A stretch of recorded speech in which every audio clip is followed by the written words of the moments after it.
Abro los ojos y descubro que estoy dentro de un congelador oscurecido, al lado de un montón de lomos de cerdo congelados y jamones salpicados de escarcha. Me encuentro en posición fetal, con las rodillas muy apretadas contra el pecho porque están siendo oprimidas por la puerta, firmemente cerrada y manteniéndome apresada. Mis brazos están cruzados también, y solo estoy usando un corpiño blanco y los calzoncillos a juego. Ni siquiera sé cómo soy consciente de esto, pero así es. Trato de separar la boca para gritar pidiendo auxilio, pero es inefectivo porque mis mandíbulas están tan apretadas que conseguir apartarlas sería un milagro. Nunca he creído en ellos, así que me doy por perdida. Si no puedo abrir la boca, trato de hacer ruido con mis cuerdas vocales, pero tampoco funciona. Ni siquiera percibo que nada vibre en mi garganta. Parpadeo y siento briznas de hielo desprendiéndose de mis pestañas para salpicarme los pómulos. Es como si todo mi cuerpo estuviera hecho de piedra y la sensación es espantosa, la peor que jamás he experimentado.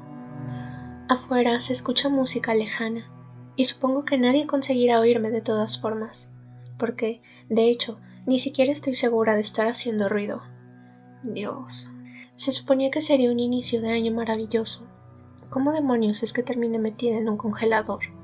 Noto el ruido de una puerta abriéndose y azotándose a la par de una voz que canta a gritos una canción, pero muy desentonada en comparación a la que proviene del reproductor de sonido. Un perro aullando de hambre sonaría más armónico. Cierro los ojos cuando me cae el 20 de por qué demonios estoy en el congelador, y me resigno a mi suerte porque no hay nada que pueda hacer para salir de aquí. Efectivamente, estoy perdida.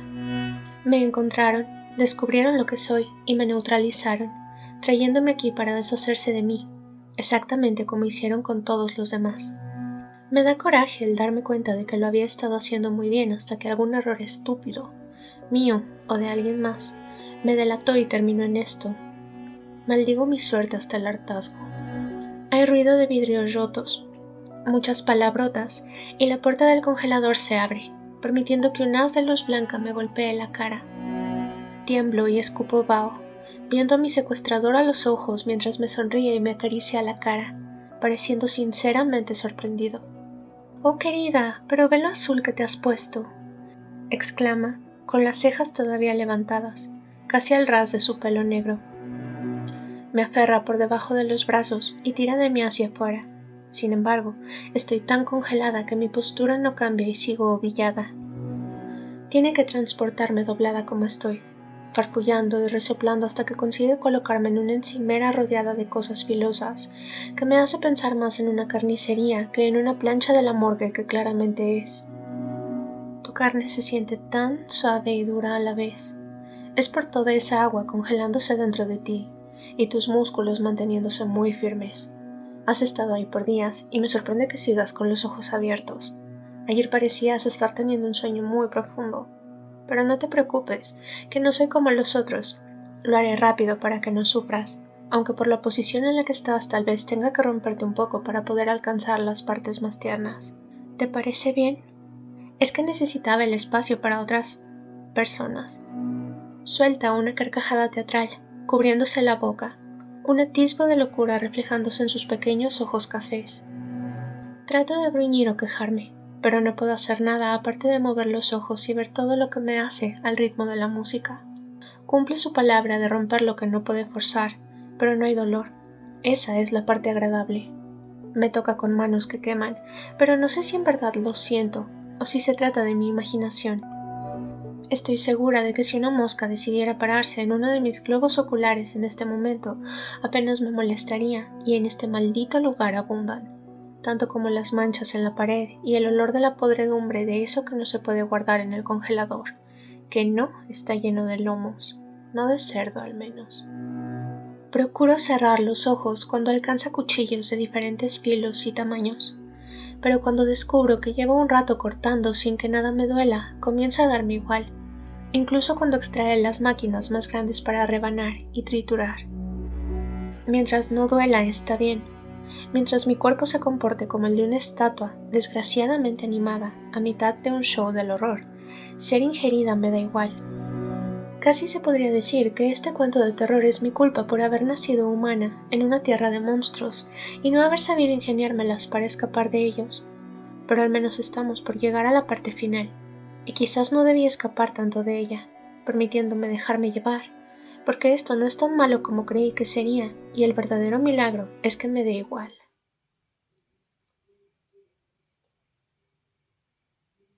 Creí que habías empezado esas rutinas locas de ejercicio porque querías bajar de peso, dijo, viéndola con el ceño fruncido desde la puerta de la casa.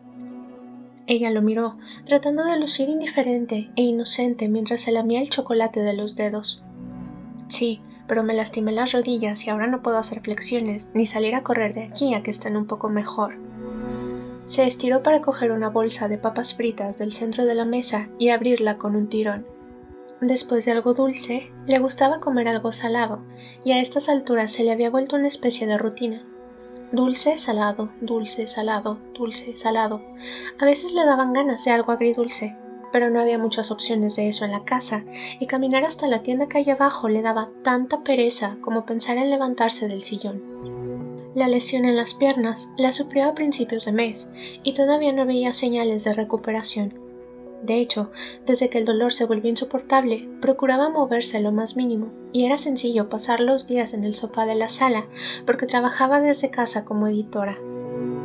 En medio de los textos más soporíferos de la historia, anexaba algunos postres y comidas chatarra, porque solo así conseguía mejorar un poco las cosas.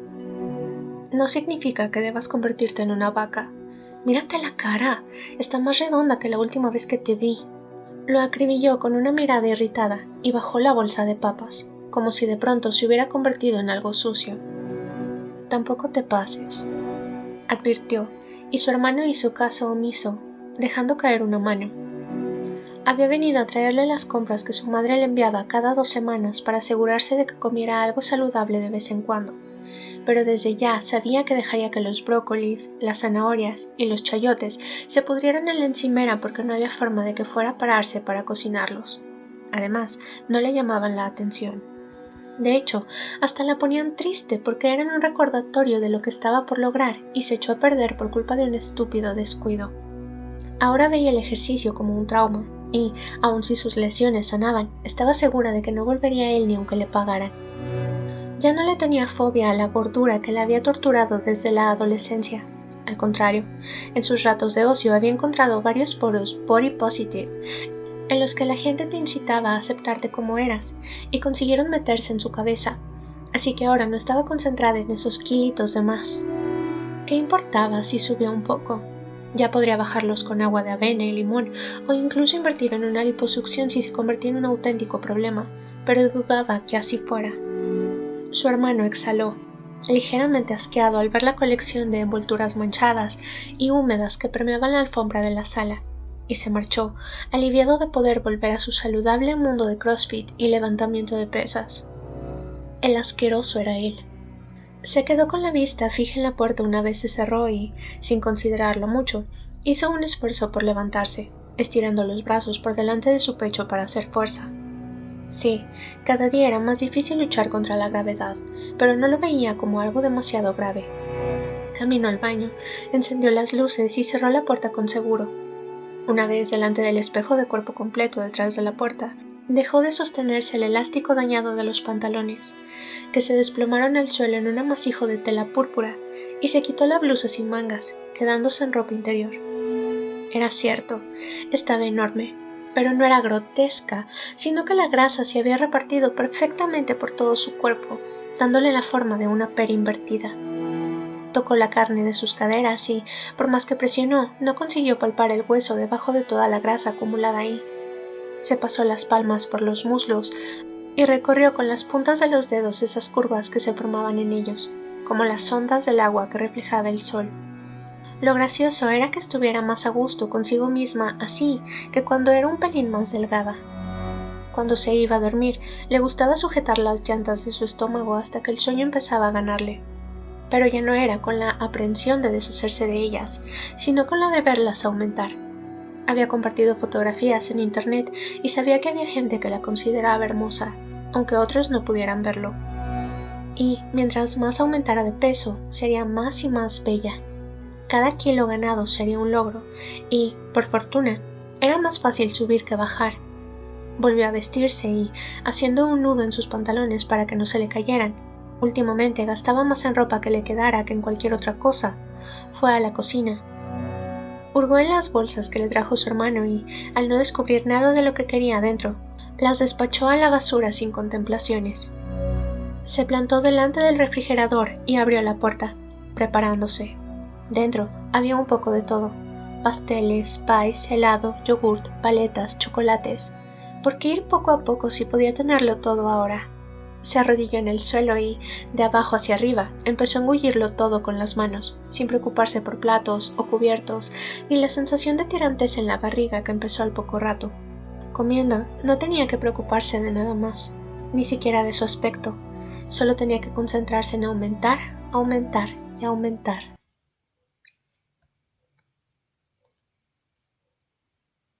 Abel es cartonero, básicamente porque su padre fue cartonero antes que él y su abuelo fue cartonero antes que su padre. El padre de su abuelo fue organillero antes que su hijo cartonero, así que, si le preguntan, Abel no tiene idea de cómo diablos terminaron en esta profesión. Pero helo aquí. A sus 25 años se dedica a hacer piñatas para fiestas de cumpleaños, Navidad y otras celebraciones. También hace figurines y esculturas, pero no alebrijes, porque nació en la ciudad de Las Ranas, no en Oaxaca, pero ahora reside en Quintana Roo, aunque cree que pudo haberse llevado a cuestas algo de la extrañeza de su ciudad natal, porque a veces le ocurren cosas raras. Igual, cuando no tiene trabajo pendiente, le gusta hacer pequeñas ranas verdes de cartón que coloca por los alrededores de su estudio, en diferentes tamaños, para que lo acompañen un poco en su soledad. Su madre quiere que se case, pero ¿cómo demonios va a hacerlo si no tiene novia, ni novio, ni conoce a nadie que le guste? La mujer solo quiere nietos, y él, como único hijo, puede estar un poco obligado a dárselos, pero no siente que sea el momento correcto. Todo el mundo le dice que es demasiado joven todavía, así que seguro llegará el día que siente el impulso, pero, mientras tanto, se dedica a lo suyo. Con la contingencia ha tenido poco trabajo y se encuentra aburrido, así que, con el interminable pasar de los días, que poco a poco se convierten en meses y en menos dinero en su cuenta de banco, lo que lo ha hecho pensar que por fortuna está acostumbrado al ahorro, se da cuenta de que hace mucho no ha visto caras humanas ni ha hablado con personas aparte del repartidor que le trae el mandado hasta el departamento. Así que una mañana se levanta con ganas de ponerse manos a la obra y aprovecha todo el material que tiene arrumbado en un rincón para tratar de hacer una obra de arte que lo distraiga. Hace meses estuvo viendo imágenes de las fallas de Valencia, así que, ¿por qué no? No tiene mucha práctica esculpiendo rostros humanos en cartón, que no sean demasiado caricaturescos, pero se pone a ello porque, a fin de cuentas, tiene demasiado tiempo disponible para perderlo en un ensayo tras otro. Remoja el cartón para formar la masa, hace un molde y prepara las pinturas. El aroma desprendiéndose de los botes y embargando el entorno despertando algo en su pecho que hace mucho creyó perdido. No tiene un plan tal cual, sino que se deja llevar por lo que salga en el momento y al final termina con medio torso sobre la mesa, delineando hombros menudos y pensando en la tonalidad exacta con la que tendrá que pintarlos. Le toma el tiempo necesario para distraerse lo suficiente y olvidarse de todo lo que está pasando con el mundo. Al final, construye el cuerpo de una mujer, de suave pelo castaño y ojos ámbar, las manos a los costados y apoyadas sobre la mesa como si el resto de su cuerpo estuviera atrapado bajo la madera. Le encanta, y formar su cara poco a poco con la masa es el proceso más satisfactorio de todos.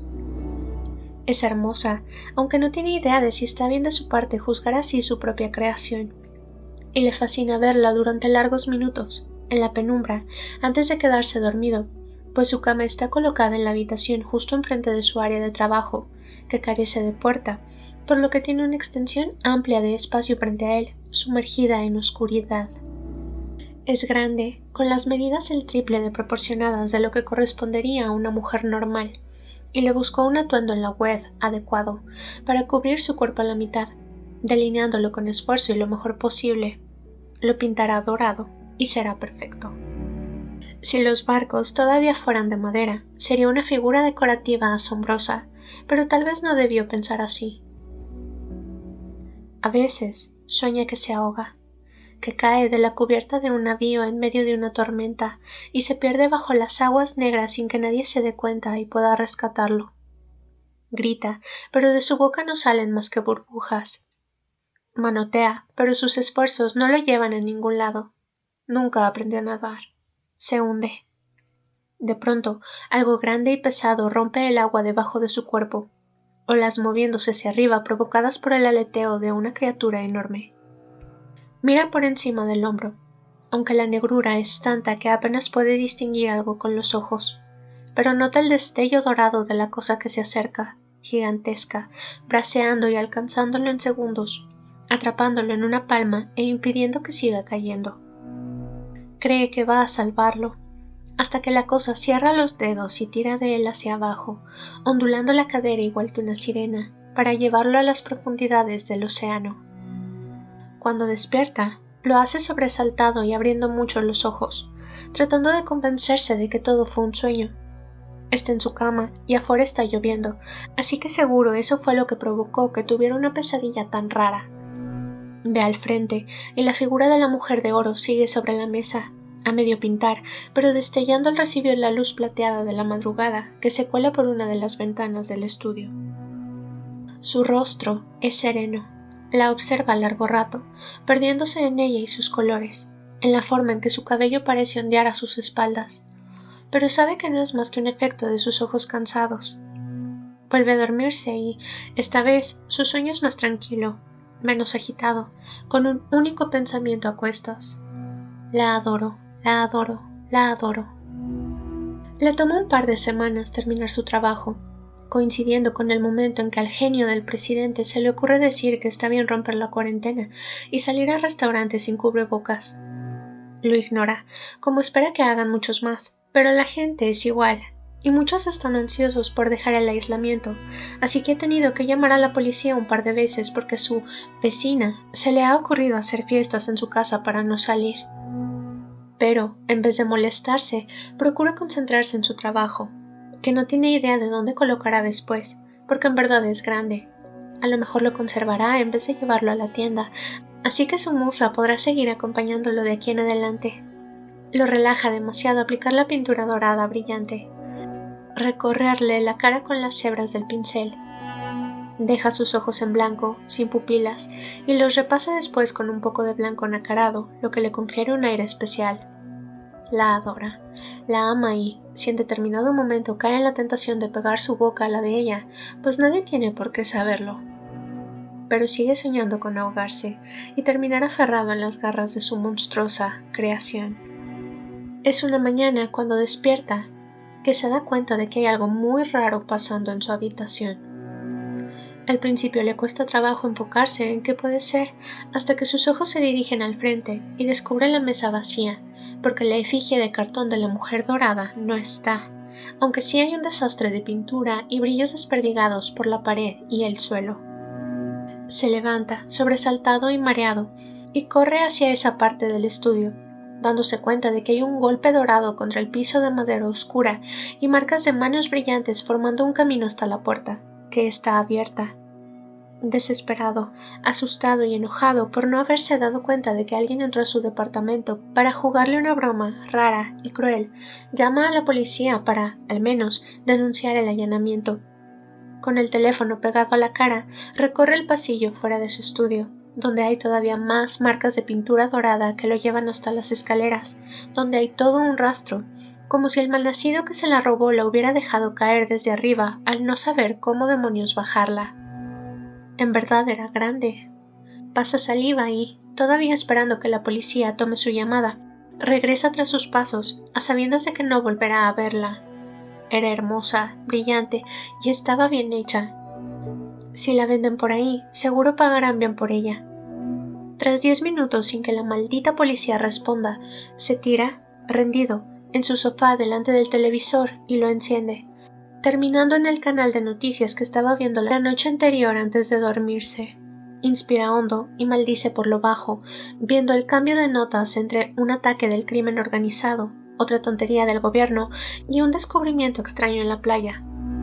Se talla el ojo izquierdo con el nudillo del pulgar mientras el comunicador explica que encontraron una figura de cartón dorada en la arena, enorme y atorada entre las piedras.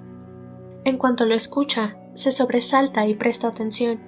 La cámara mostrando su creación en la playa, bañada por el sol, pero, a la vez, no es la misma mujer que tuvo sobre su mesa la noche anterior. No está seria como la hizo, sino que en su rostro se muestra una absoluta desesperación, y sus manos, grandes como para sostener en una de ellas a un recién nacido sin problemas, están estiradas hacia el agua, los dedos crispados, tratando de alcanzarla. Seguro es una broma de alguien, aprovechando el aislamiento social, sugiere la telepresentadora, sonriendo, conversando con el reportero. La cámara sigue tomando la cara de la mujer de cartón, que tiene la boca abierta en un rictus de angustia, casi como si estuviera a punto de gritar por ayuda. Abel frunce el ceño y se queda viendo la pantalla, anonadado. Nadie se la robó, ella se marchó, porque en verdad tenía ganas de ir al mar. Se rasca las cejas y se tira contra el respaldo del sillón, pensando qué hacer. Seguro esto terminará convirtiéndose en otra historia de sucesos asombrosos confirmados de la ciudad de las ranas, si se lo cuenta a su madre, así que decide jamás abrir la boca al respecto mientras medita cómo devolver su estatua a casa o, en el peor de los casos, arrojarla al agua sin que nadie se dé cuenta, porque es obvio que es ahí donde quiere estar.